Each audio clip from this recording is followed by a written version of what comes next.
Olkaa hyvä. No niin. Terve! Nimeni on Reko Lehti. Olen Taivalin perustaja. Ja tänään seurassani on Jari Kantonen, Taksi Helsingin toimitusjohtaja, pian Valopilkun toimitusjohtaja. Tervetuloa. Kiitos. Nyt tosiaan mä oon Jari Kantonen Taksi Helsingin toimitusjohtajana ollut 1.5.2017. Taksi Helsinki on Suomen suurin taksien välitysyhtiö. Eli välittää pääkaupunkiseudulla vähän yli 1000 taksille ja jatkossa valtakunnallinen liiketoiminta siirtyy Valopilkkuun. Ja sen lisäksi Taksi Helsingillä on merkittävä julkisen sektorin taksien välitys. Miten me tutustuttiin, miten päädyttiin yhteistyöhön tuossa matkan varrella?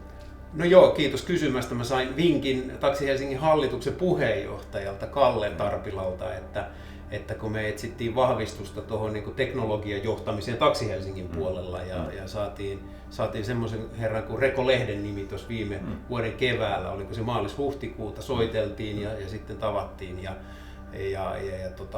sitä kautta sitten. Mainitsit tuon Valopilkun ja parin kertaan jo sitä tässä keskusteltiin, niin kerropa vähän, mistä tässä on kyse. Se on joint venture, mutta voit varmaan kertoa vähän omin sanoin.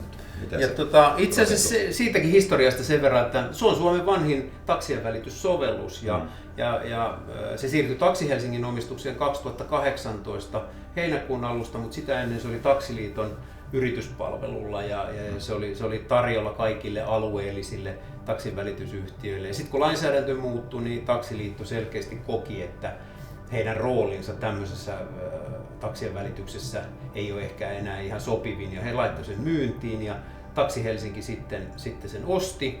Ja me lähdettiin sitten sitä omaa valtakunnallista laajentumista tekemään myös tuonne alueelle ja vahvasti käytetty Valopilkku-brändiä myös siinä. Ja nyt sitten niin viime vuoden neuvotteluiden ja projektien jälkeen niin me perustettiin sitten Sanoma Media Finlandin kanssa yhteisyritys ja tarkoituksena nyt sitten tuoda uudelta teknologialla ja valtavilla merkittävillä markkinointipanostuksilla sitten Suomeen aidosti valtakunnallinen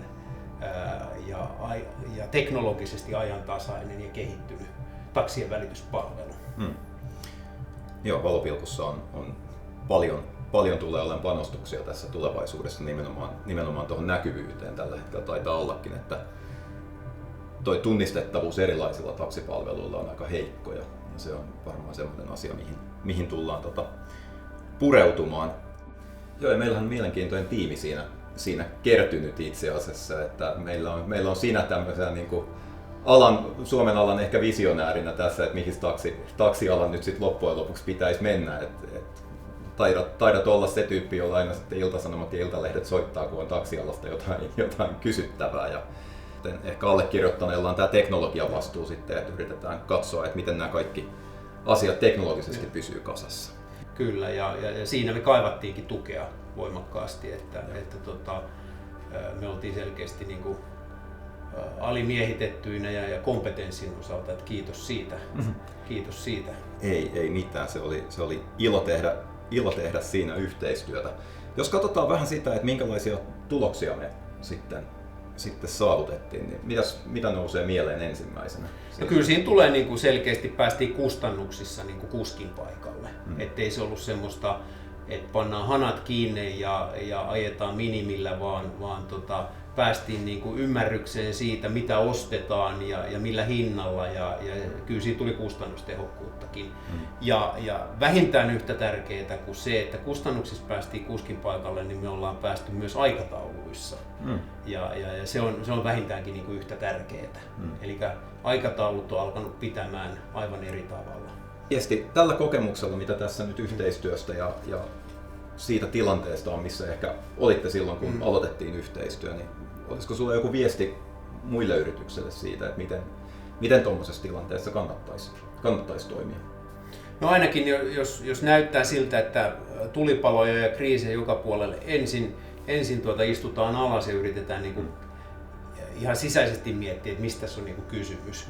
Että kyllä se niin kuin pysähtyminen Ja sitten mun mielestä rohkeasti vaan, jos ei niin sanotusti sisäisesti in-house ole kompetensseja, niin lähtee katsomaan myös sitä ratkaisua niin kuin muualta, että voisiko sen palveluna ostaa. Ja niin kuin tässä tuli niin kuin sanottua, niin me kyllä kiitos onnistuttiin tässä ja mä oon tosi tyytyväinen, mutta kyllä se niin kuin hyvin tärkeää on ottaa se ulkopuolelta näkemys sitten, että mistä tässä on niin kuin kysymys. Silloin kun kaikki menee hyvin, niin toki silloinkin pitää, mutta erityisesti jos on vaikeuksia aikataulujen ja kustannusten kanssa. Niin, kyllä se jatkuu sillä tavalla, että ostetaan Taivalilta ja erityisesti Reko sinulta sit tätä CDO eli teknologiajohtajan ja palveluita ja vastuu. Ja se on niin kuin helppo oli tehdä tämä ratkaisu, koska meillä on ollut niin joustavaa ja kiitos siitä myöskin erittäin ammattitaitoista tämä yhteistyö. Ja kyllähän meillä niin kuin ei enempää eikä vähempää tavoitteena, että meillä on se viimeistä vuonna 2026 5 miljoonaa kyytiä ajettuna valopilkulla ja se on teknologisesti ylivoimaisesti edistynein välitysteknologia ja sen lisäksi siihen lisätään vielä pakettiliiketoiminta päälle. Mulla on vielä bonuskysymys. Joo. Ja se on se, että tuolla on ovi ja siitä tulee kohta pingviini sisään sombrero päässä. Mitä se sanoo ja mitä se tekee täällä? Missä täältä saisi tilattua taksi? Että pääsisi lentoasemalle. Meksikoon matkalla, niin. Niin, kyllä, just näin. Tämä kuulostaa hyvältä.